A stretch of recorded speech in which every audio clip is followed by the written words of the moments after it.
I loved the film. I thought it was awesome. I was so surprised to learn that it was shot in 16 days.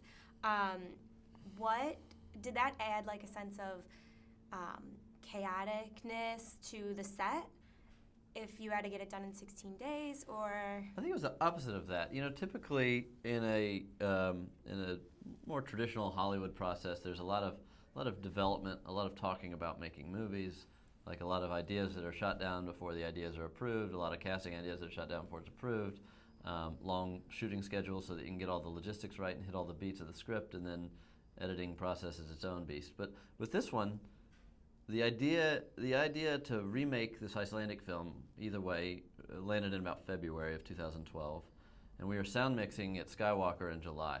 So that's an amazingly condensed period of time where it was about momentum. And one of the key factors in it, we're trying to kind of beat the clock in the rebirth of this forest. And we really wanted to shoot something immediately and of the moment and utilize that momentum throughout the production. That momentum really provided a great efficiency because there wasn't time for people to give us their notes. There wasn't time for people to have to bitch about the budget or any of these number of things that can come up as a consideration. It's we just kind of all huddled and said, let's keep the prices close to $0 as we can. Get a really smart group of people to tackle it, and then put the right people in front of the camera, Emile Hirsch and Paul Rudd, and it was kind of a no-brainer of efficiency. And then when you're in the editing room, you're not sitting there with mountains and mountains of footage. You've got 16 days of hard work, and you put it together in a way that makes sense and slap some incredible music by explosions in the sky on top of it, and then you call it a movie. what do you enjoy most about working with such small crew, with such a small crew? With small crew, you can just move around really quickly, don't you think? And compared to some of the bigger stuff we've worked on, it's not a lot of not a lot of stuff to move around. I mean, there's no lighting package on this other than a couple, reflectors or bounce that we really just minimized all of that. And Shoot faster too. shoot fast, shoot with beautiful natural light, and really make it really streamlined. And we also ironed out a lot of the frustrations of making big movies. There's not trailers, there's not things to move around too much. It was just really it was almost like making a high school class project in a way. Yeah. It's just a good gang of folks. So the majority of the film is based on the interactions between your character and Paul Rudd's character.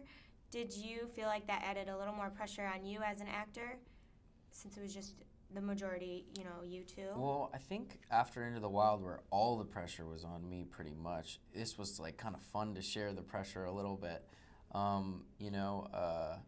The getting to work with Paul, he's just such a sharp actor, and he's such a great dance partner. He was just he made it easy for me. It felt like, and he upped my game. He's just so sharp and funny, and his improvisations are just hilarious. It was hard to keep a straight face at times. Was there a lot of improv going on, or did you guys really stick to the script?